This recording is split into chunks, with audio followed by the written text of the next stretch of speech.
সঙ্গে সঙ্গে কোথা থেকে এক থালা খাবার সুন্দর, আর সুন্দর আসন, জল, একদম পরিপাটি।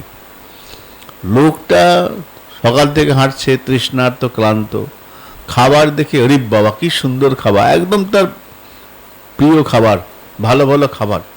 লোকটা গিয়ে হাত ধুয়ে বসেছে, বসে খেয়েছে। বাহ, দারুণ খাবার, অনেকদিন পর খেলাম, পেট ভরে খেয়েছি।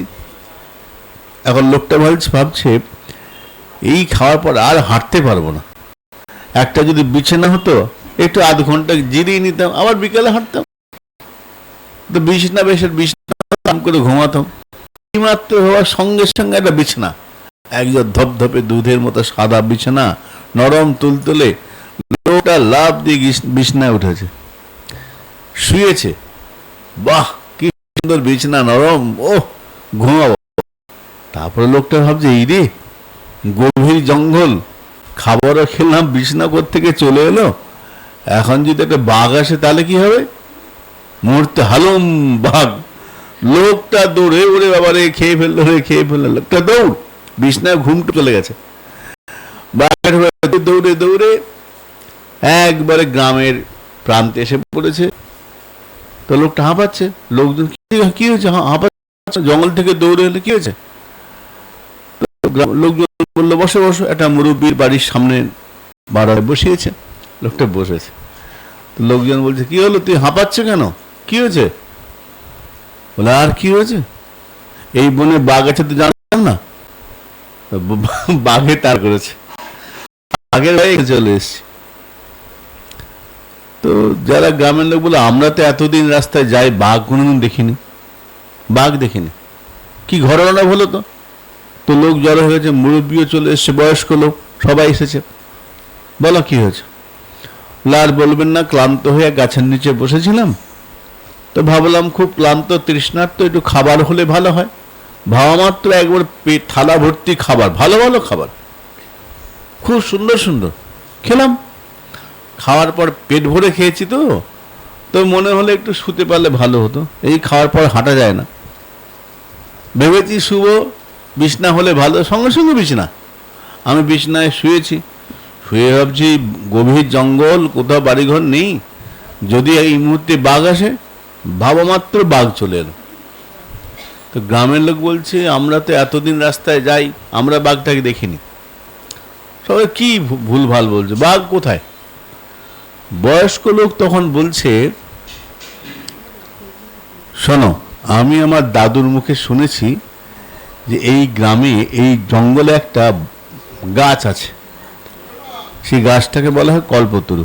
অনেকে খুঁজেছে, পায়নি, আমরা খুঁজেছি, শুনেছি, খুঁজেছি, পাইনি।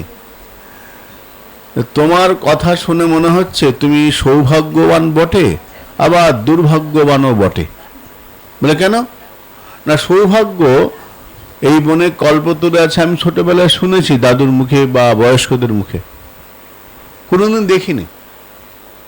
তোমার সৌভাগ্য, তুমি সেই বৃক্ষের সন্ধান পেয়েছিলে, যা চেয়েছো তাই পেয়েছো, তোমার সৌভাগ্য, কল্পতরুর সন্ধান পেয়েছিলে। দুর্ভাগ্য, তুমি চাইতে জানো না। চাইতে পেরেছো? একটু খাবার হলে ভালো হতো, একটু বিছনা হলে ভালো হতো, বাঘ হলে ভালো হতো, যা চেয়েছো বৃক্ষ দিয়েছে। তুমি যদি আরো উত্তম জিনিস চাইতে পারতে, চাওনি, তাহলে তোমার কথা শুনে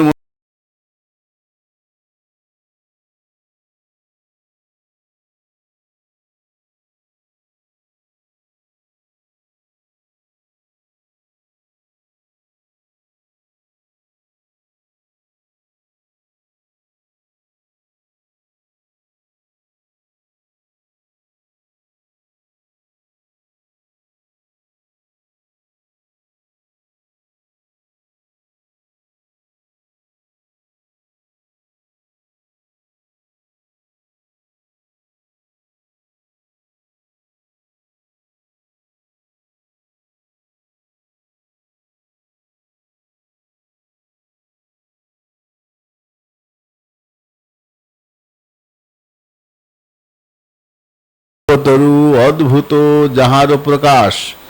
তা গুরুদেবকে কি বললো? বললো জয় জয় শ্রী গুরু, গুরুদেবের জয় হোক। একবার নয়, দুবার জয়। জয় জয় শ্রী গুরু। গুরুদেবের দুবার জয় দিলেন কেন? বলে দুবার দিলেন কারণ একবার জয় গুরুদেবের জন্যে, আরেকবার গুরুদেব যে মহান কাজটা করছেন তার জন্যে।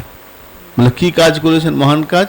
বলে গুরুদেব যিনি ভগবৎ স্বরূপ, তিনি আমাদের মনের মধ্যে যত ময়লা আছে সব ময়লা ঝাঁট দিয়ে পরিষ্কার করে দেন। মনের যত ময়লা আছে, অজ্ঞানতা, জানি না, সব পরিষ্কার করে দেন।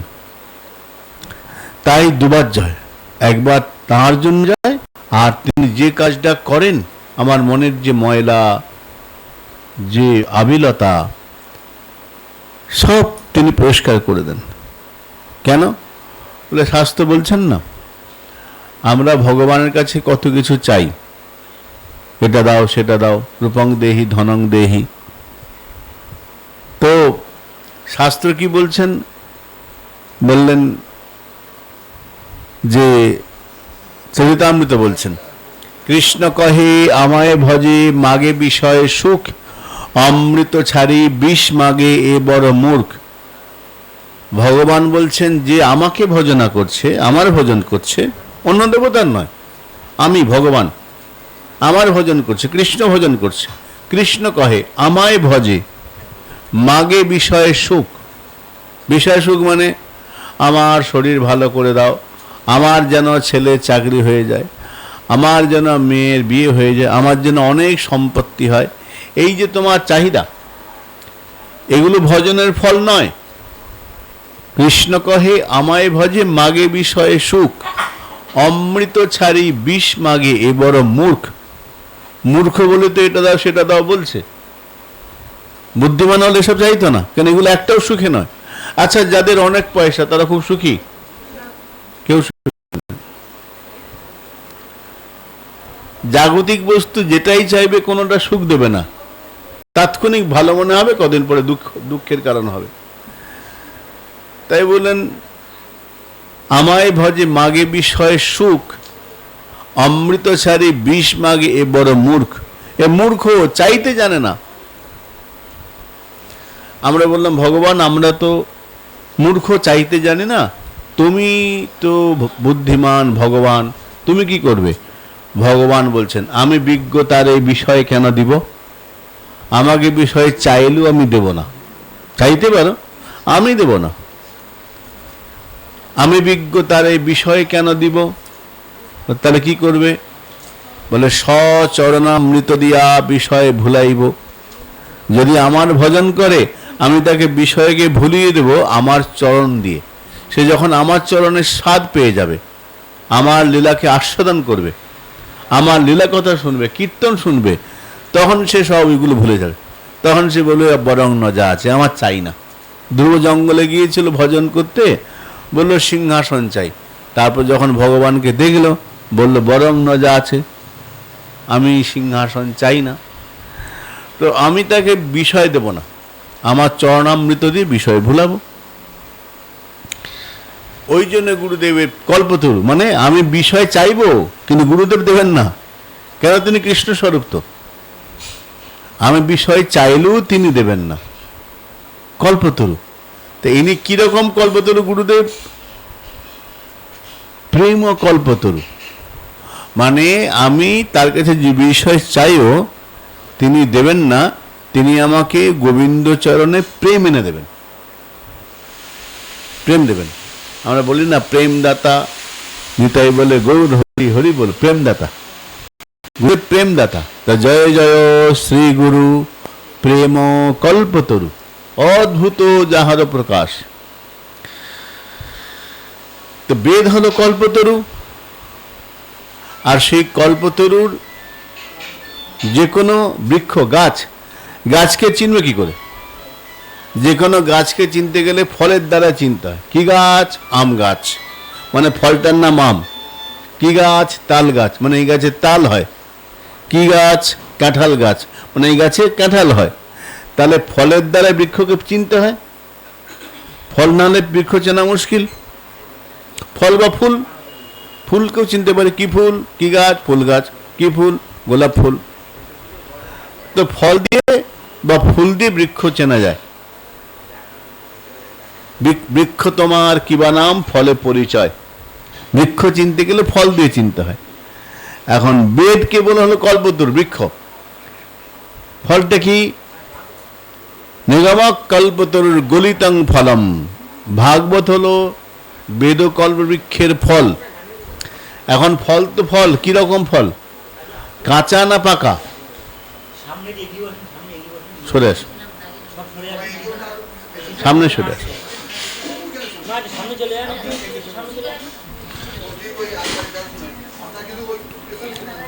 মা একটু সরে আস বাবা। এই বাবা তুই চলে, এই চল তুই সরে সরে বল। হ্যাঁ বাবা সরে আস, বাবা একটু সরে আস, সামনে হয়ে যাবে। হ্যাঁ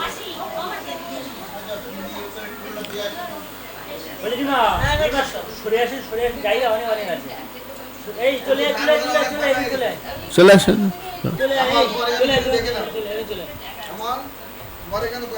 চলে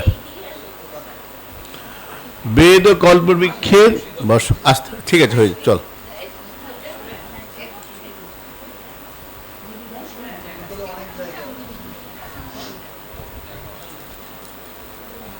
বস, আস্তে আস্তে, ঠিক আছে। তো কিরকম ফল? ভাগবত তো বেদকল্প বৃক্ষের ফল। কিরকম ফল? তো বললেন পক্ক ফল। মনে করে একটা আম, আম যখন কাঁচা থাকে কখনো টক হয় বা কাঁচা মিঠে হয়। যখন পেকে যায় তখন সেটা আস্বাদন করা যায়, না পাকলে ভাল লাগবে না। পাকা ফল হতে হবে, সুমিষ্ট ফল। তো ভাগবত, শ্রীমদ্ ভাগবত যে ফল, এটা হচ্ছে কিরকম? বলে এটা পক্ক ফল। গলিতং ফলম, পাকা ফল।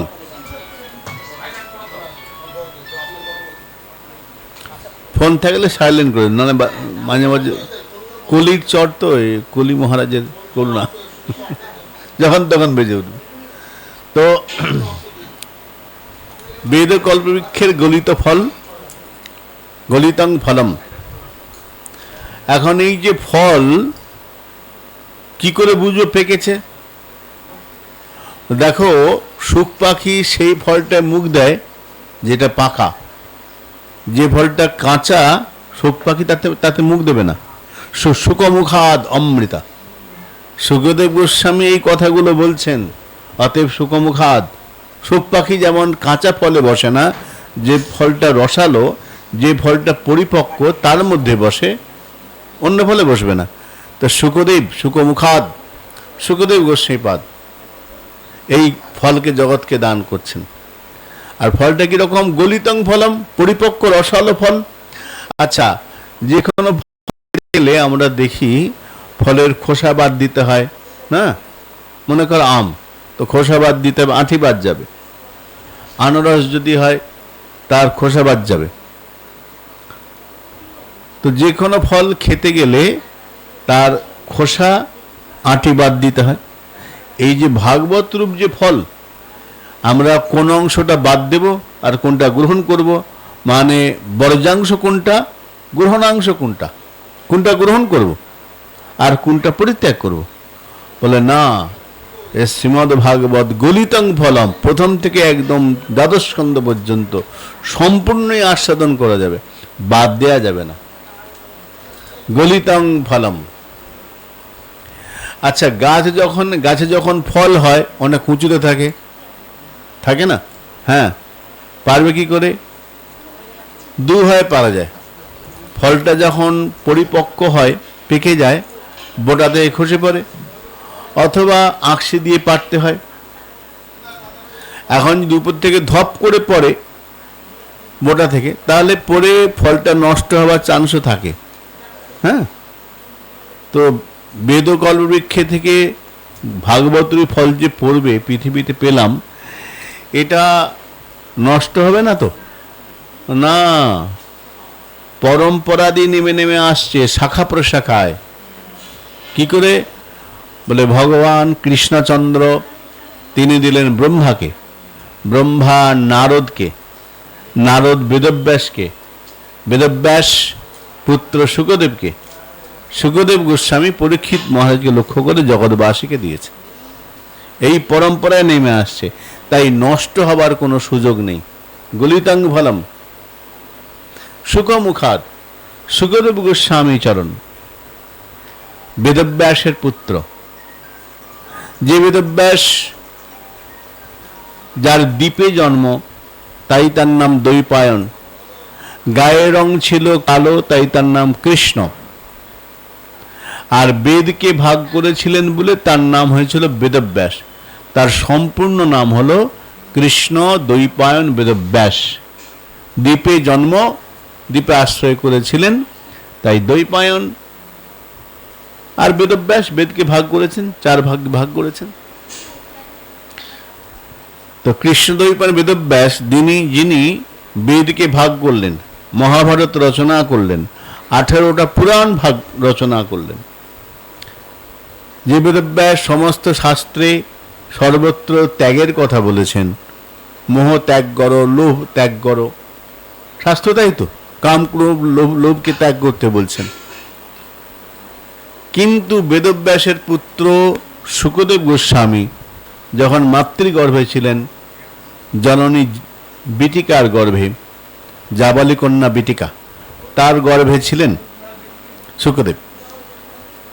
বেদব্যাস বলছেন, হে পুত্র ভূমিষ্ঠ হও। শুকদেব গোস্বামীপাদ মাতৃজঠর থেকে উত্তর দিচ্ছেন, আমি পৃথিবীতে ভূমিষ্ঠ হব না। পৃথিবীতে ভূমিষ্ঠ হলে মায়ার খপ্পরে পড়ে যেতে হবে, মোহ মায়া, মায়ার সংসার। আমি তার খপ্পরে পড়ব না। অনেকক্ষণ করে বোঝাচ্ছেন। বেদব্যাস বলছে, আমি বলছি তুমি ভূমিষ্ঠ হও।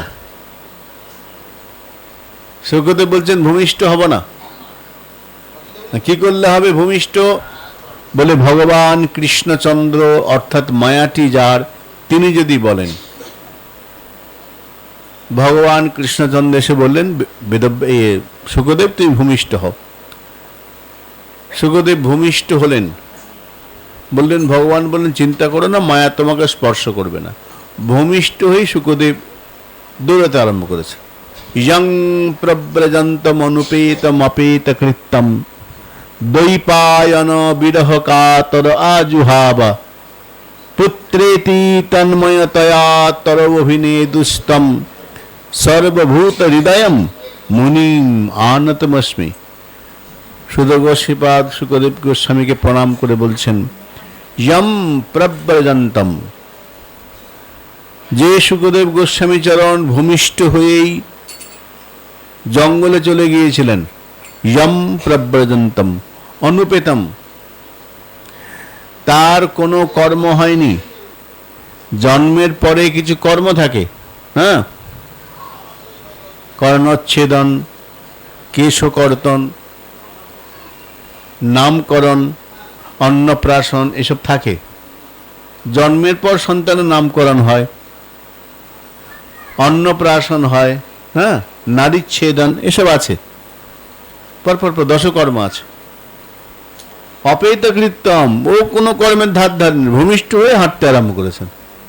কেন? কোনো গ্রন্থে বলছেন 12 বছর, কোনো গ্রন্থে বলছেন 16 বছর। তো যদি 12 বছরের সন্তানও হয়, সে তো হাঁটতে পারবে। ভূমিষ্ঠ হেঁটে জঙ্গলে চলে গেছেন, এমন পুত্র। 12 বছর মাতৃগর্ভে ছিলেন। কোন কোন গ্রন্থে 12 বছর, কোন গ্রন্থে 16 বছর। যদি কম করে 12 করেও ধরি, তাহলেও 12 বছরের শিশু হাঁটতেই পারে। তো জন্মগ্রহণ করেই ফিরে তাকিয়ে দেখেননি মা কি বলল, বাবা কি বলল, নামকরণ হলো, ওসবে ধার ধারেন না। ভূমিষ্ঠ হয়েছেন, হাঁটতে আরম্ভ করেছেন। নামকরণ কি করে হলো? বলে কৃষ্ণচন্দ্র বলেছিলেন, তুমি ভূমিষ্ঠ হও, তোমার নাম হবে শুকদেব। কৃষ্ণচন্দ্র নামকরণ করেছে ভূমিষ্ঠ হওয়ার আগেই। তো চলতে আরম্ভ করেছেন। অপেত কৃত্যম, যখন পুত্র ছেলে ছেড়ে চলে যাচ্ছে, এখন মায়া কাকে ধরবে না বলেছিল?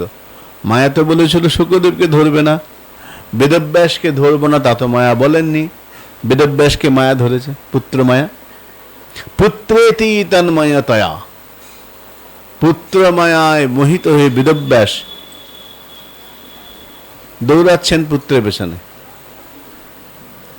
দ্বৈপায়ন বিরহ কাতর, দ্বৈপায়ন বেদব্যাস পুত্র বিরহে কাতর হয়ে হা পুত্র শোনো শোনো, আমার কথা শোনো, দৌড়াচ্ছেন। শুকদেব তাকাচ্ছেন না, কেন? মায়া তো শুকদেবকে ধরেনি, মায়া তো বেদব্যাসকে ধরেছে, দৌড়াচ্ছেন বিরহ কাতর। এখন প্রশ্ন এখানটায়, যে বেদব্যাস বেদ বেদান্ত ভাগ করলেন, পুরাণ লিখলেন, যিনি মায়া ত্যাগের কথা বলছেন, মায়ার বিষময়তার কথা বলছেন, সেই বেদব্যাস পুত্র মায়ে মোহিত হয়েছেন। বলছেন পুত্রেতি তন্ময়তয়া, পুত্র মায়া মোহিত হয়ে বেদব্যাস শুকদেবের পেছন পেছন দৌড়াচ্ছেন। এটা কেমন হলো? তাহলে সাধারণ পিতা পুত্রের জন্য দুঃখ পায়, হা পুত্র করে, আর বেদব্যাস পিতা, তাহলে পিতা সব একই হলো। তাহলে বেদব্যাসের বৈশিষ্ট্য কোথায়? যে বেদব্যাস এত জ্ঞানের কথা লিখছেন, তিনি তো অজ্ঞানের মতনই কাজ করছেন। মায়া অজ্ঞানের কাজ, তো বেদব্যাস হাপুত্র বলে দৌড়াচ্ছেন, আর সাধারণ অজ্ঞানের হাপুত্র বলে দৌড়াচ্ছে। তাহলে পার্থক্য কোথায়? পার্থক্য আছে। বেদব্যাস পুত্র বলে দৌড়াচ্ছেন কেন? না, শুকদেব বেদব্যাসের যেমন তেমন পুত্র নন, বেদব্যাসের তপস্যালব্ধ পুত্র। তপস্যা করে পেয়েছেন বেদব্যাস। তপস্যা কেন? না, বেদব্যাস বেদকে 4টে ভাগে ভাগ করলেন। বেদের 4টে ভাগ 4জন প্রধান শিষ্যকে দিলেন, তোমরা এই 4টে বেদকে প্রচার করো। ঋক, যজু, সাম, অথর্ব, 4টে বেদ 4জন শিষ্যকে দিলেন। পৈল, জৈমিনী, অথর্বণ, এদেরকে দিলেন, ওই বেদগুলো ভাগগুলো বেদ দিয়ে দিলেন। ভাগবত দেননি বেদব্যাস, ভাগবত রেখেছেন শুকদেবের জন্য, যে আমি পুত্রকে দেব। 4টে বেদ ভাগ করে শিষ্যদের ভাগ করে দিয়েছেন, বেদকে ভাগ করেননি। মহাভারত জৈমিনীকে বলেছেন, বৈশম্পায়ন জৈমিনী সংবাদ। ভাগবত রেখেছেন পুত্রের জন্য।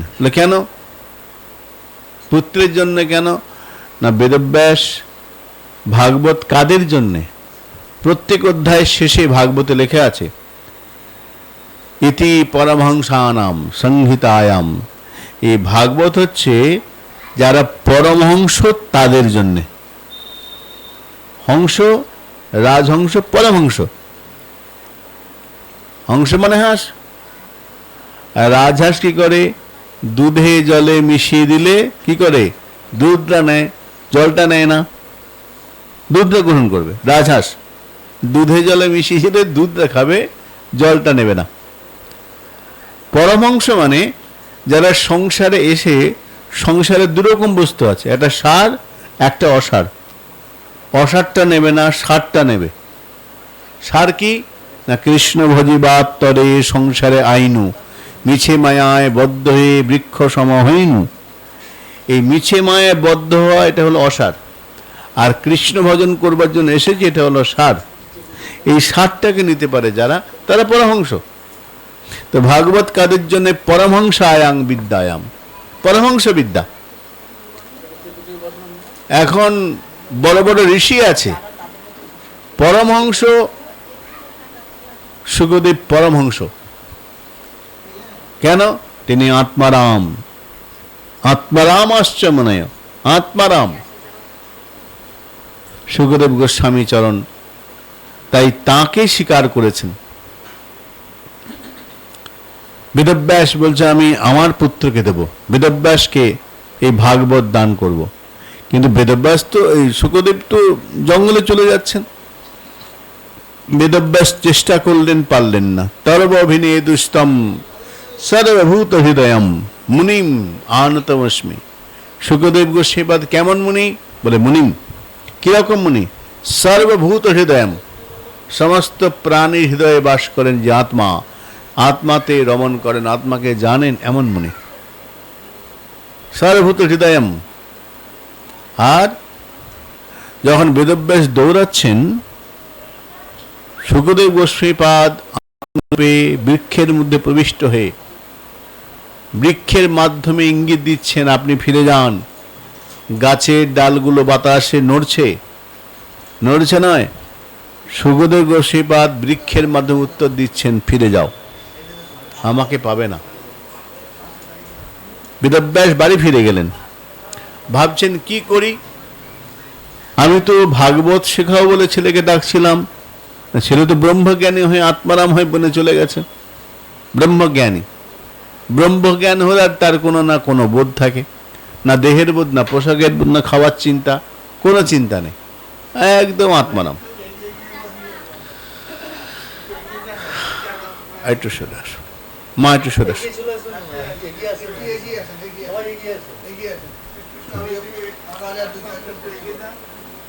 আত্মারামশ্চ মনায়, আত্মারাম। চেপে যা। হ্যাঁ,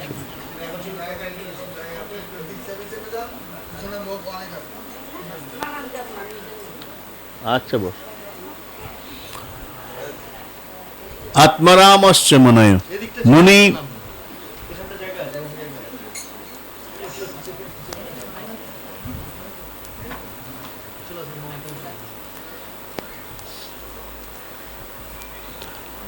বস। বেদব্যাস কদিন আগে আমাকে একজন, এই কোচবিহারে একজন প্রশ্ন করছে, এক মা এসেছে, সন্তান অবাধ্য, অনেক সময় হয়, তো একজন বলছে আচ্ছা প্রারব্ধ কর্মফল ভোগ করতে হয়? কেন এরকম প্রশ্ন কেন করছো? না আমার ছেলে কথা শোনার অবাধ্য, কিছুতেই বলবে না, ব্যতিব্যস্ত, দুঃখের কথা কিছু কোথায় বলবে, গুরুদেব সাধু পেলে বলবে। আচ্ছা ঠিক আছে, তো কর্মফল কি ভোগ করতে হয়? আমি কি এমন কর্ম করেছি আমার কপালে এরকম? দেখুন শাস্ত্রে তো কারো মুখ চেয়ে কথা বলবে না, না দুঃখ থাক বলবো না, এরকম না। শাস্ত্র মানে ও খুলে বলে দেবে যা আছে। শাস্ত্র বলছেন পুত্র চার রকম হয়, একটা হচ্ছে ঋণপ্রদ, উদাসীন, নিষ্ঠুর আর তপস্যালব্ধ। ওই তপস্যালব্ধ পুত্রকে বলা হয় শুভঙ্কর বা প্রিয়ঙ্কর, মানে যা করবে প্রিয় করবে, ভালো করবে। এইবার বিচার করে দেখতে হবে ছেলেটা কোন পর্যায়ে পড়েছে, নিষ্ঠুর, উদাসীন, প্রিয়ঙ্কর না ঋণপ্রদ। শাস্ত্র বলেছেন কে কি ভাববে, দুঃখ পাবে, তার জন্যে শাস্ত্র কারো মুখ চেয়ে কথা বলে না, যা ঠিক, যা শাস্ত্রসম্মত সেটাই বলে দেবে। তো তপস্যালব্ধ পুত্র পেতে গেলে পিতামাতাকে তপস্যা করতে হবে, সৎ হতে হবে, সাধনা করতে হবে। আগেকার দিনে পুত্রেষ্ট যজ্ঞ ছিল, পুত্র লাভের জন্য ব্রত নিয়ম ছিল, এখনো সে কেউ নিয়ম মানে না, ফলে সেরকম পুত্র হচ্ছে। সৎ পুত্র পেতে গেলে পিতামাতাকেও সৎ হতে হবে। পিতামাতা যদি নিজের ঠিক না থাকেন তাহলে ভালো আশা করবেন কি করে? পিতামাতাকেও সৎ হতে হবে। তো বেদব্যাসের তপস্যালব্ধ, অনেক তপস্যা করে পুত্র পেয়েছেন। উদ্দেশ্য কি ছিল? উদ্দেশ্য সন্তানকে সংসারী করে বিয়ে থা দেব, সংসার করবে, এরকম বাসনা নয়। বেদব্যাসের উদ্দেশ্য ছিল আমি যে গ্রন্থ রচনা করেছি, এই গ্রন্থ সুখদেবকে শেখাবো, সুখদেব জগতে ভাগবত প্রচার করবে। কিন্তু শেখাবো কি? এ ভূমিষ্ঠ হয়েই জঙ্গলে চলে গেছে। আত্মারাম ঋষি, বেদব্যাস ফিরে এলেন, দুজন শিষ্যকে শেখালেন দুটো শ্লোক, ভাগবতের দুটো শ্লোক। যাও বনে বনে ঘুরবে, যেখানে সুখদেবকে দেখবে, দেখবে বৃক্ষতলে বসে আছে, কোনো ঘর বাড়ি নিয়ে আপন মনে বসে আছে, দেখলেই বুঝবে শুকদেব আমার পুত্র। যেখানে দেখবে শ্লোকগুলো বলবে, যখন এসে জিজ্ঞাসা করো তখন আমার কাছে নিয়ে আসে। প্রথম শ্লোক, দ্বিতীয় শ্লোক। তা শিষ্যরা জঙ্গলে যখন ঘুরতে ঘুরতে হঠাৎ এক জায়গায় দেখলো শুকদেব বসে আছেন বৃক্ষতলে, ধ্যানমগ্ন, চোখ বন্ধ, ধ্যান করছে। তা শিষ্যরা প্রথম শ্লোক বলল যে কি সুন্দর রূপ, বরহা পীরং নটবর বপু কর্ণয় কর্ণিকারম বিভ্রদ বাস কনক কপিসং বৈজয়ন্তীঞ্চ মালম রন্ধ্রান বেণুরধর সুধয়া পূরয়ন গোপবৃন্दै বৃন্দারণ্যং সপদ রমণং প্রাবিশদ গীত কীর্তি। শিষ্যগণ বলছেন, আমরা এক ভগবানকে জানি, যে ভগবান ভারী সুন্দর দেখতে। বরহা পীরম নটবর বপু, সে নটবর, এমন সুন্দর সাজে, এমন তার দাঁড়ানোর ভঙ্গিমা, এমন তার নয়ন ভঙ্গিমা, নটবর। যত নট তারাও তাকে মেনে নেয় তার সৌন্দর্য মাধুর্য দেখে। নটবর বপু, নটানাং বরাহা, সমস্ত নট যারা আছে পৃথিবীতে তাদের মধ্যে শ্রেষ্ঠ এই নট, নটবর বপু। আবার কি, বরহা পীরং, মাথায় ময়ূর পুচ্ছ দিয়েছে, নটবর বেশ, আবার ময়ূর পুচ্ছ, তাতে শোভাটা আর বেশি খেলেছে। বরহা পীরম নটবর বপু কর্ণয় কর্ণিকারম, দুটো কানে একটা ফুল দিয়েছে, দুটো কানে দুটো দুল দেয়। এই ঠাকুরটা আবার দুটো নয়, দুটো কানে একটা দুল, একটা কানে দুল দিয়ে দেখতো কেমন লাগছে, সকালে বললো ভালো, আবার এইদিকে দেখতো কেমন লাগছে, ভালো। কর্ণয় কর্ণিকারম, দ্বিবচন কর্ণয়, দুটো কানে একটি ফুল দিয়েছে, সখাদের সঙ্গে রঙ্গ তামাশা করছে। বিভ্রত বাস, পরনের কাপড়টা কিরকম, বিভ্রত বাস, বিদ্যুতের মতো হলুদ রঙের কাপড় পরে, গায়ের রংটা একটু কালো কিন্তু হলুদ রঙের কাপড় পরে, বিভ্রত বাস। কনক কপিসং, খালি গা, পরানো শুধু কাপড়, কোমর থেকে হাঁটু পর্যন্ত খালি গা, আর গলায় মালা পরে। বৈজয়ন্তীঞ্চ মালম, বিভিন্ন 5টা ফুল দিয়ে মালা গেঁথে পরে, বনমালী। বৈজয়ন্তীঞ্চ মালম রন্ধ্রান বেণুরধর সুধয়া, হাতে একটা বাঁশি আছে, কোনো মূল্যবান খুব দামি যন্ত্র নয়, এটা বাঁশের বাঁশি। সেই বাঁশিতে মুখ লাগি যখন শব্দ করে, একবারে স্বর্গলোক পর্যন্ত সেই ধ্বনি যায়। আর যার যার কানে যায় ওই বংশীর ধ্বনি, তাদের মন প্রাণ সব চুরি হয়ে যায়। রন্ধ্রান বেণু অধর সুধয়া পূরয়ন গোপবৃন্दै, স্বর্গ শুধু নয়, ব্রজগোপীদের মন পর্যন্ত চুরি করে এমন বাঁশি, বাঁশির সুর এইরকম বাজায়। এইরকম ঠাকুরকে আমরা জানি, দেখতে সুন্দর, ময়ূর পুচ্ছ যার শিরভূষণ, কর্ণিকা ফুল যার কর্ণ আভরণ, অঙ্গে যার পীতবসন, সবংশী বদন, সেই ভগবান বেণুরন্ধ্রেতে সমস্ত বৃন্দাবন পূর্ণ করতে করতে প্রবেশ করছে। ভাগবতের শ্লোক, বেণুগীতের এই শ্লোকটা শুকদেবের সামনে গিয়ে বলেছেন। শুকদেব ধ্যান করছেন, হঠাৎ কানে শব্দ, আরে কিন্তু এই দেবতার কোনোদিন তো শুনিনি, এমন এক দেবতা আছে, ঠাকুর আছে, দেখতে ভারী সুন্দর, পীতবসন পরে, বংশী বাজায়, ভারী সুন্দর দেখ, নটবর বেশ, ময়ূর পুচ্ছ, বাহ বাহ বাহ। আমি ব্রহ্ম চিন্তা করি, কিন্তু এর রূপ ভারী সুন্দর, এই রূপের একটা আকর্ষণ আছে, গুণের আকর্ষণ আছে, একে ভজন করব। চোখটা খুলেছে, কে বললো শ্লোকটা, এদিক ওদিক তাচ্ছেন, তারপর নিজের মনে ভাবছেন, আবার চোখ বন্ধ করে।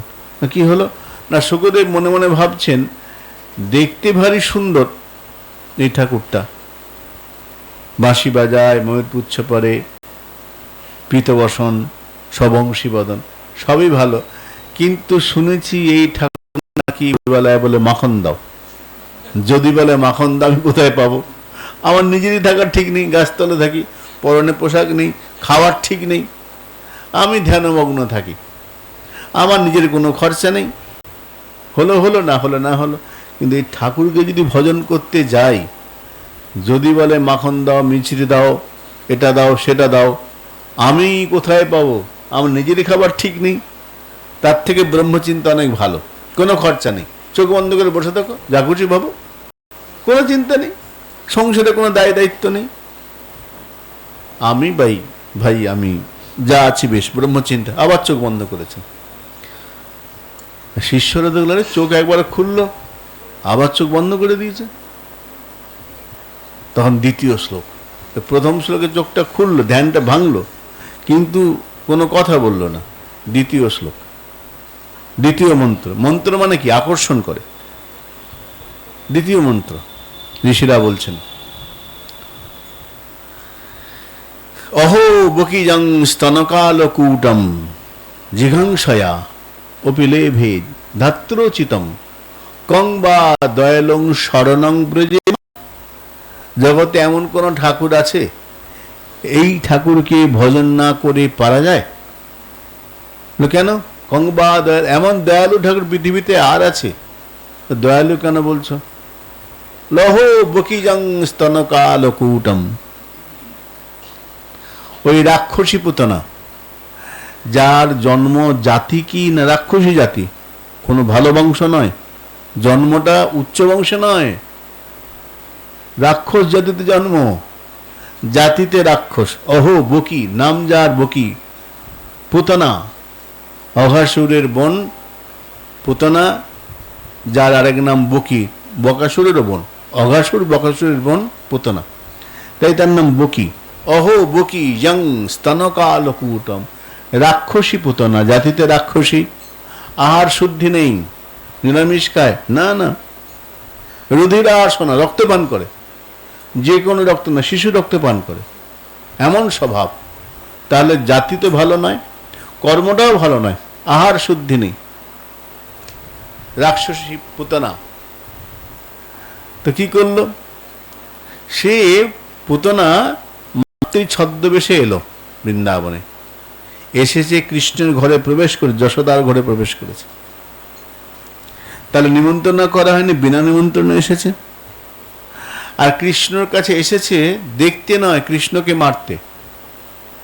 বিষ দিয়েছে, ভালোবেসে নয়, হিংসা থেকে, জিঘাংসা, মারবার ইচ্ছা। কৃষ্ণকে মারবো এই ভাবনা নিয়ে এসেছে, কোলে তোলে নিয়েছে, বিষও দিয়েছে। তাহলে বিনা নিমন্ত্রণে এসেছে, ছদ্মবেশে এসেছে, মায়ের ছদ্মবেশে, রাক্ষসী রূপটা নিয়েছে, মাতৃবেশ, ছলনা, দিচ্ছে বিষ, কোনো ভালো খাবার দেয়নি।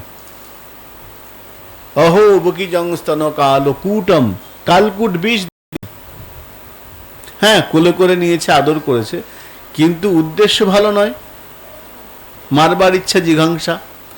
কিন্তু ভগবান, তার এতগুলো দোষ, পুতনার অনেক দোষ আছে, কিন্তু ভগবান কি করলেন? ভগবান তাকে মাতৃগতি দান করলেন। লেভে ধাত্রোচিতম, তাকে ধাত্রীগতি দিলেন। ধাত্রী মানে আগেকার দিনে মায়েরা জন্ম দিতেন, ধাত্রী, ধাইমা বলা হতো, ধাত্রী, মায়ের পরে দ্বিতীয় স্থান ধাইমা। তো সেই যে ওইখানে জন্ম দিলেন, ওই লীলায় প্রবেশ করালেন। লেভে গতিং, গতিটা কি হলো? ধাত্রীগতি, ধাত্রোচিতম। তাহলে পুতনার জন্ম বা জাতি ভালো নয়, স্বভাব ভালো নয়, আহার ভালো নয়, কর্ম ভালো নয়, মনের মধ্যে হিংসা। কৃষ্ণকে বিষ দিয়েছিল বিনা নিমন্ত্রণে এসে ঘরে, এতগুলো দোষ, ভগবান দোষ দেখলেন না, একটা গুণে পার করলেন। কি গুণ? না, মাতৃবেশ ধারণ করেছে। যেহেতু মাতৃবেশ ধরে এসেছে, কৃষ্ণচন্দ্র তাকে মাতৃগতি দিলেন, ধাত্রোচিতম গতিম। এই ভগবানকে ভজন না করে পারা যায়? কং বা দয়ালং শরণং ব্রজেম, এমন দয়ালু ভগবান বিষ দিতে এলো, হিংসা নিয়ে এলো, তারপর তাকে মাতৃগতি দিচ্ছেন। এমন ভগবানকে না ভোজে পারা যায়। শুকদেব উঠে দাঁড়িয়েছেন। হ্যাঁ, রূপ সুন্দর, ব্যবহারটাও খুব ভালো। পুতনা বিষ দিয়েছে, বলতে পারতো বিষ আমি খাই না, তোমার জাতি ভালো নেই, তোমার আহার শুদ্ধ নেই, বলতে পারতো না। তাকে ধাত্রী গতি দিয়েছে, বিষ দিয়েছে, সেটাও নিয়েছে। এইরকম ঠাকুরকে না ভোজে পারা যায়? হ্যাঁ, আমি এই ঠাকুরকে বুঝবো। ফিরে এলেন, ফিরে তখন এসে বলছেন আমাকে এই ঠাকুর কাছে নিয়ে চলো। শিষ্যরা বললো আমাদের গুরুদেব দুটো শ্লোক বেশি শেখায়নি, দুটো, যদি বেশি জানতে হয় চলুন আপনার পিতার কাছে। এই শুকদেব ফিরে এলেন পিতার কাছে। শুকদেবকে বেদব্যাস পরিপূর্ণ ভাগবত শেখালেন। এইবার শুকদেব গিয়ে গঙ্গা তীরে পরীক্ষিত মহারাজকে ভাগবত শোনালেন, শুকমুখাত। তো ভাগবত যখন শুকদেব গঙ্গা তীরে ভাগবত বলছেন, কাকে শোনাচ্ছেন? ব্রহ্ম শাপগ্রস্ত মহারাজ পরীক্ষিত, যার উপরে ব্রহ্ম শাপ হয়েছে। শাস্ত্রে বলেছে ব্রহ্ম শাপগ্রস্ত ব্যক্তিকে মুখ দেখতে নেই। গঙ্গা তীরে এসে বসেছেন পরীক্ষিত মহারাজ। সেখানে একজন দুজন নেই, হাজার হাজার ঋষি উপস্থিত, সমস্ত বড় বড় ঋষি মুনি এসেছেন। তাদের মধ্যে বেদব্যাস এসেছেন, এসে বসেছেন শ্রোতার আসনে। পরীক্ষিত মূল শ্রোতা, তার সঙ্গে অন্য সব ঋষিগণ শ্রোতা। বক্তা শুকদেব গোস্বামী চরণ, 1600 বর্ষীয় বালক, 16 বৎসরের বালক, তিনি কিশোর, তিনি হরি কথা বলছেন। শ্রোতা বড় বড় মুনি, কারো 10,000 বছর, কারো 20,000 বছর বয়স, কেউ 3 যুগ 4 যুগ দেখেছে, এমন সব শ্রোতা। বিজয়কৃষ্ণ গোস্বামী তার একটা ওই কুম্ভমেলার প্রসঙ্গে আছে, তিনি কুম্ভে গিয়েছেন, তো রাত্রিবেলায় ভ্রমণ করছেন। তখন তো এত লাইট টাইট ছিল না, আজ থেকে 100 বছর আগে এত লাইট টাইট ছিল না। ওই মশাল টশাল জেলে লোকজন থাকতো। তো কুম্ভমেলায় গিয়েছেন, ঘুরছেন, একটা তাঁবুর পাশে দেখছেন কিছু লোক আগুন ধরিয়ে আগুন পোহাচ্ছে। চেহারা বেশ লম্বা লম্বা, আমার সাধারণ লোকের থেকে বেশ লম্বা। বিজয়কৃষ্ণ গোস্বামী গিয়েছেন, দাঁড়িয়েছেন। তো কয়েকজন সাধু আগুন ধরিয়ে বসে পাশে দাঁড়িয়ে আগুন পোহাচ্ছে, কর বলছে হিন্দি কথা। উনি গিয়ে পাশে দাঁড়িয়েছেন, তা আগুন পোহাচ্ছেন। সাধু বলছেন, একজন বলছেন তুমি কোথা থেকে এসেছো? বলে আমি অযোধ্যা থেকে এসেছি। তুমি কোথা থেকে এসেছো? তো বলছেন আচ্ছা। একজন বললো 3 বার নিমন্ত্রণ খেতে গেছিলাম, আমাদের 3 বার বিয়ে হয়েছিল। 3 বার মানে 3টে ত্রেতা যুগ। 3 বার রামচন্দ্রের বিয়েতে আমি বশিষ্ঠ মুনির সঙ্গে গিয়েছিলাম নিমন্ত্রণ খেতে, ব্রাহ্মণ নিমন্ত্রণ ছিল না। আরেকজন বলছে আমি 2 বার, আমি বেশি যাইনি, 2 বার গিয়েছি রামচন্দ্র, এরকম গল্প চলছে। বিজয়কৃষ্ণ গোস্বামী ব্যাপারটা কিরকম, কোন রাম? রামের বিয়ে 2 বার 3 বার। तो उन्हीं जिज्ञासा करलेन बाबा आप क्या बोल रहे हैं, राम से कौन राम? बोले भगवान राम अयोध्या में रहने वाला। 3 বার, হ্যাঁ 3 त्रेता যুগে রামচন্দ্র এসেছিলেন না, তো 3 বার রামচন্দ্রের বিয়েতে আমরা নিমন্ত্রিত ছিলাম। আরে বাবা, মানে বয়সের গাছপাথর নেই, রামচন্দ্র দেখিয়েছে। তিনি কুম্ভমেলায় বেড়াতে এসেছেন, পরে দেখলেন আর নাই, হঠাৎ করে দেখলেন নেই, কেউ নেই। এটা বৈষ্ণব জীবনীতে আছে। তো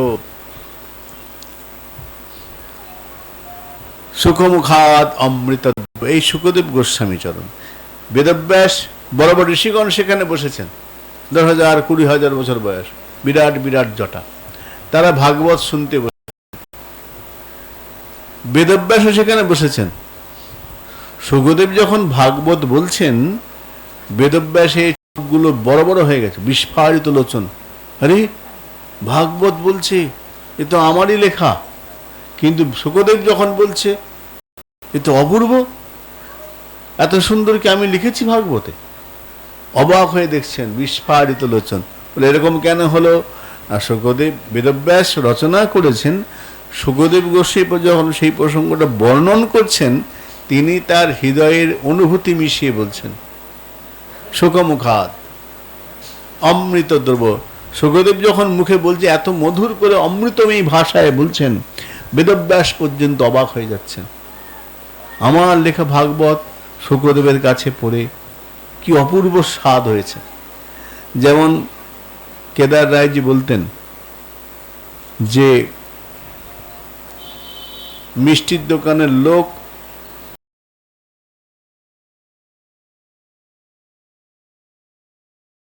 চিনির দোকান থেকে চিনি কিনলো, গয়লার ছানা দোকানের চিনি দুটো নিয়ে এলো, এনে যখন পরিপাক করলো হয়ে গেল রসগোল্লা।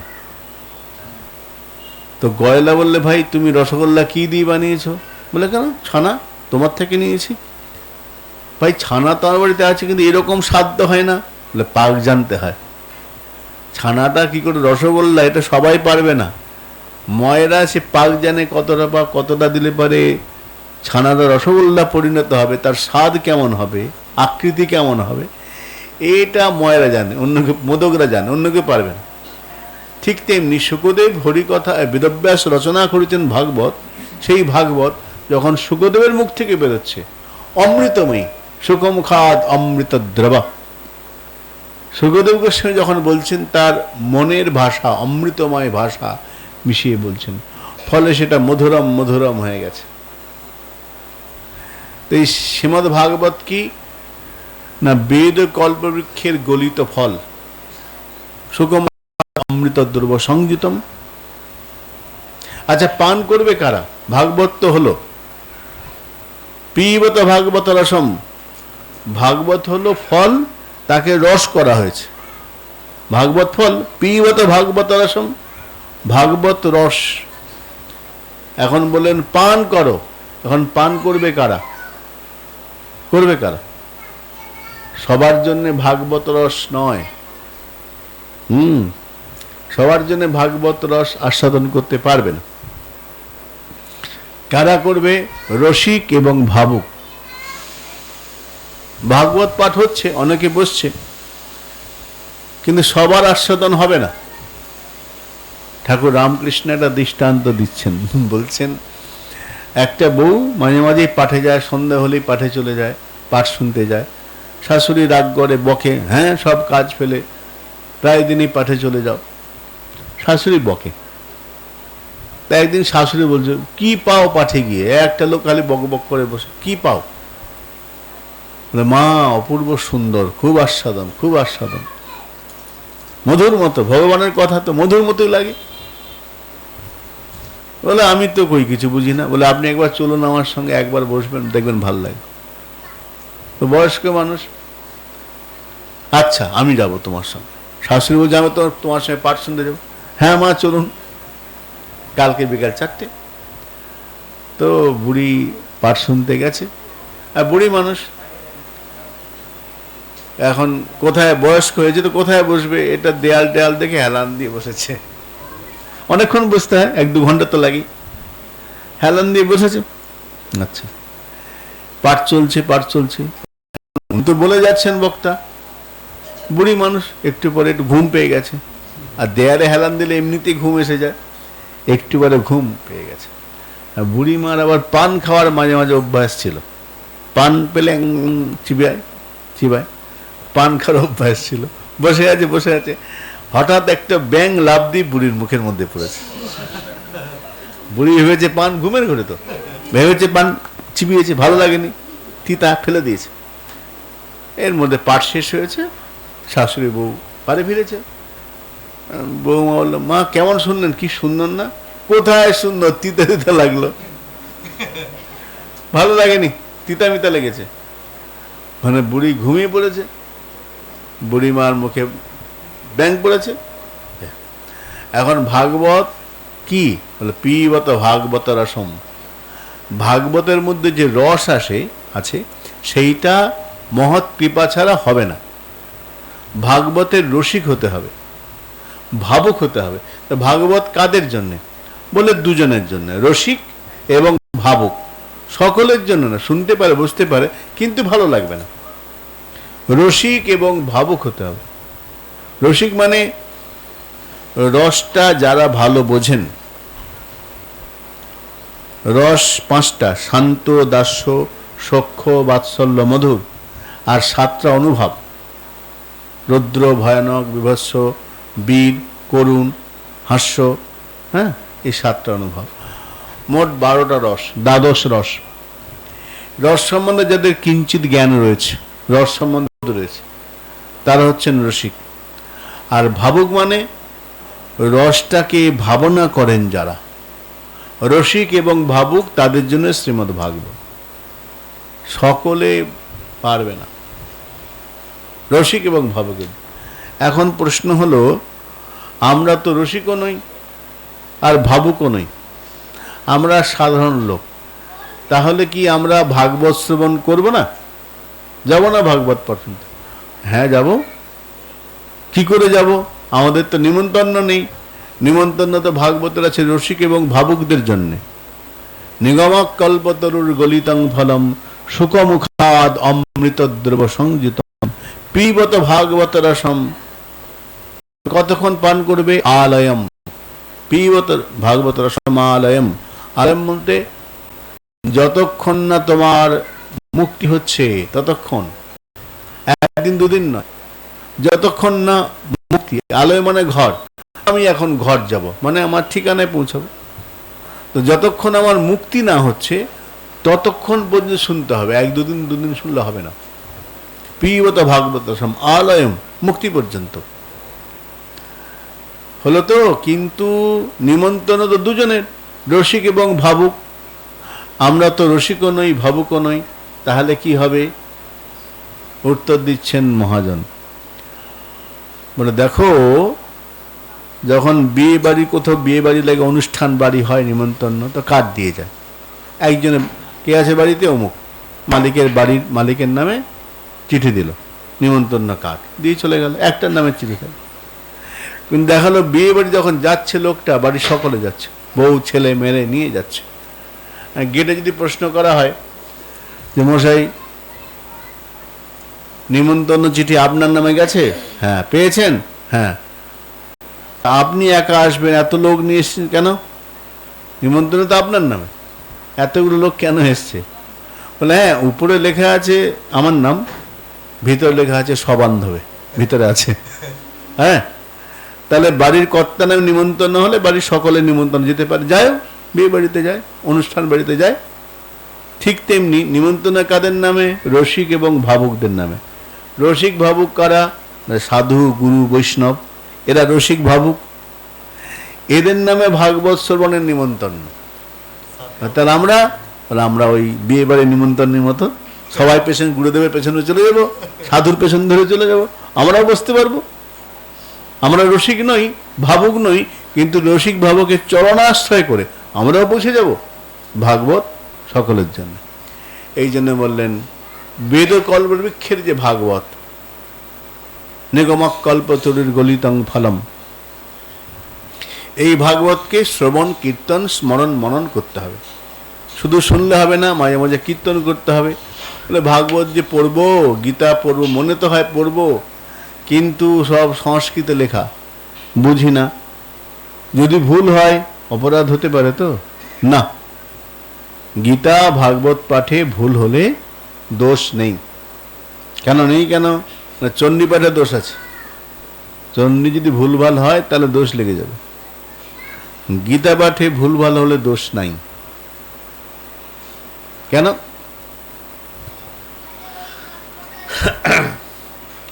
বললেন মহাপ্রভু গৌর সুন্দর যখন দাক্ষিণাত্যে গিয়েছেন, দাক্ষিণাত্যে মহাপ্রভু গিয়েছেন, সেখানে ব্রাহ্মণগণ বসে রঙ্গনাথের মন্দিরে গীতা পাঠ করছে, অনেক ব্রাহ্মণ। তো এক ব্রাহ্মণ ভালো করে গীতা পড়তে পারে না, ভুল উচ্চারণে গীতা পড়ছে। গীতা পড়ছে, উচ্চারণে ভুল, সংস্কৃত জ্ঞান অত পরিপক্ক নয়, ভুল উচ্চারণে গীতা পড়ছে। তো সবাই তার পাঠ শুনে হাসছে, এই দেখো ব্রাহ্মণের ছেলে ভালো করে গীতা পড়তে পারে না, তবু গীতা পড়ছে। লোকে ব্যঙ্গ করছে, উপহাস করছে, কিন্তু ও পাঠ ছাড়ছে না, পাঠ করেই যাচ্ছে। মহাপ্রভু তার কাছে গেলেন, ব্রাহ্মণ, তুমি যে গীতা পড়ছো, গীতার মানে বোঝো? শব্দার্থ, ভাবার্থ, মর্মার্থ কিছু বোঝো?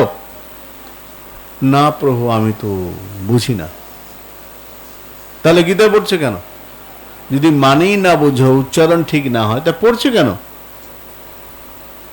ব্রাহ্মণ বলে, শব্দার্থ নাহি জানি, গীতা পড়ি গুরু আজ্ঞা মানি। এই গীতার মানে অর্থ আমি অত বুঝি না, কিন্তু গুরুদেব বলেছেন রোজ গীতা পড়ো, আমি গীতা পড়ছি। গীতা পড়লে নাকি ঘরে মঙ্গল হয়, কল্যাণ হয়। গীতা গুরুদেব পড়তে বলেছে, আমি গুরু বাক্যে গীতা পড়ছি। গীতা পড়ি গুরু আজ্ঞা মানি। মহাপ্রভু বলছেন, তুমি তো দেখছো তোমার গীতা পাঠ শুনে সবাই হাসছে, ব্যঙ্গ করছে, উপহাস করছে, ছেড়ে দাও না, ছেড়ে দাও। ব্রাহ্মণ উত্তর দিল, ছাড়তে পারি না। বুঝি সকলে হাসছে, ব্যঙ্গ করছে, কিন্তু আমি গীতা ছাড়তে পারি না। কেন পারো না? কেন? ছেড়ে দাও। ব্রাহ্মণ বলছেন, প্রভু, যখন আমি গীতা পড়ি, শুধু পড়ি না, দেখি। কি দেখো? না, গীতা তো গ্রন্থের দিকে তাকিয়ে অক্ষরগুলো পড়ি, গীতা অক্ষর পড়ি, কিন্তু মনে মনে দেখতে পাই বিরাট একটা মাঠ, কুরুক্ষেত্রের মাঠ। সেই মাঠের দুদিকে সৈন্য, কৌরব পাণ্ডব, মাঝখানে রথ রাখা আছে। রথের মধ্যে ভগবান কৃষ্ণচন্দ্র বসে আছেন, আর চরণের কাছে বসে অর্জুন বিষাদগ্রস্ত। অর্জুন বলছে যুদ্ধ করব না, কৃষ্ণচন্দ্র তাকে বোঝাচ্ছেন, তাকে বন্ধুর মতো তাকে বুঝিয়ে যুদ্ধ করবার জন্য প্রেরণা দিচ্ছেন। এই দৃশ্যটা আমি দেখতে পাই, এত ভালো লাগে, আমি ছাড়তে পারি না। যাবৎ পড়ি তাবৎ পাই তাহার দর্শন, অতএব গীতা পাঠে না ছাড়ে মর মন। আমি গীতা ছাড়তে পারি না, যতক্ষণ পুরো দৃশ্যটা দেখতে পাই, আর ওই দৃশ্য দেখতে দেখতে তন্ময় হয়ে যায়। আমার মনেও থাকে না কে হাসলো, কে ব্যঙ্গ করলো, কে উপহাস করলো, আমার সেদিকে তাকাবার সময় নেই। আমি তো ওইটা দেখতে পাই কি না? আমি ওই যখন ওই দৃশ্য দেখতে পাই, কৃষ্ণের অপূর্ব মধুর রূপ, সেই আমি সব ভুলে যাই। লোকে ব্যঙ্গ, হাসি, উপহাস আমার গায়ে লাগে না। ফলে আমি আর গীতা ছাড়তে পারি না। যাবৎ পড়ি তাবৎ পাই তাহার দর্শন, অতএব গীতা পাঠে মোর না ছাড়ে মোর মন। এই জন্যে আমি গীতা পড়ি। মহাপ্রভু বললেন, তোমারই ঠিক গীতা পাঠ হচ্ছে, তোমারই ঠিক হচ্ছে।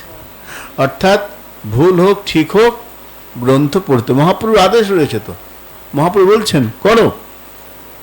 চরিতামৃত বলছেন, বুঝে বা না বুঝে কেহ, শুনিতে শুনিতে সেহ, কি অদ্ভুত চৈতন্য চরিত। মহাপ্রভুর কথা যত শুনবো, হোক ভুল, তবু পড়ো, তবু শোনো। পড়তে পারছো না, বুঝতে পারছো না, বুঝতে হবে না, রোজ পড়ো, দেখবে কি হবে। কি অদ্ভুত চৈতন্য চরিত। গৌর কথার, গোবিন্দর কথার এমন ক্ষমতা, কৃষ্ণে উপজায় প্রীত। এই রোজ শুনতে শুনতে শুনতে শুনতে তোমারও দেখবে ভালো লাগছে। কৃষ্ণ উপজায় প্রীত, কৃষ্ণকে তুমি মনে মনে ভালোবেসে ফেলবে।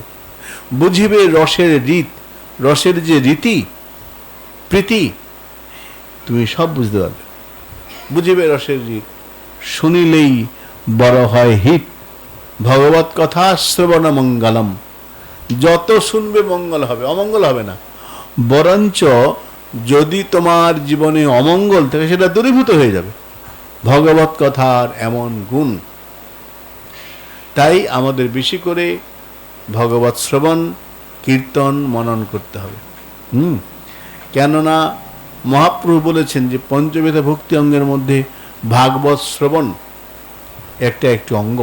তাই নববিধা ভক্তির প্রথমেই কিন্তু শ্রবণের কথা বলেছেন, শ্রবণ কীর্তন স্মরণ বন্দন। তাই বেশি করে আমাদের ভাগবত শুনতে হবে।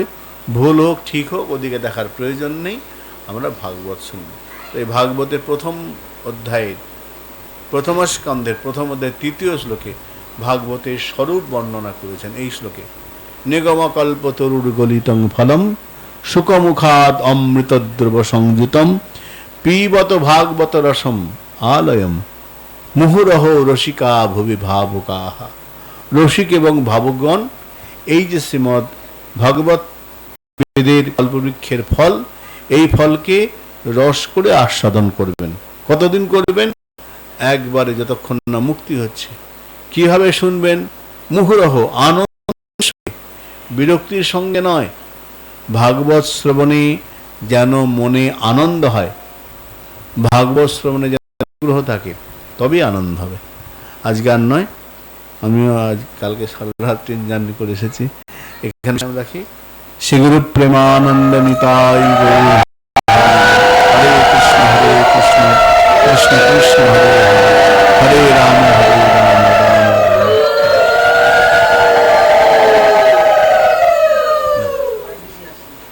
মাইকটা দিয়ে দে,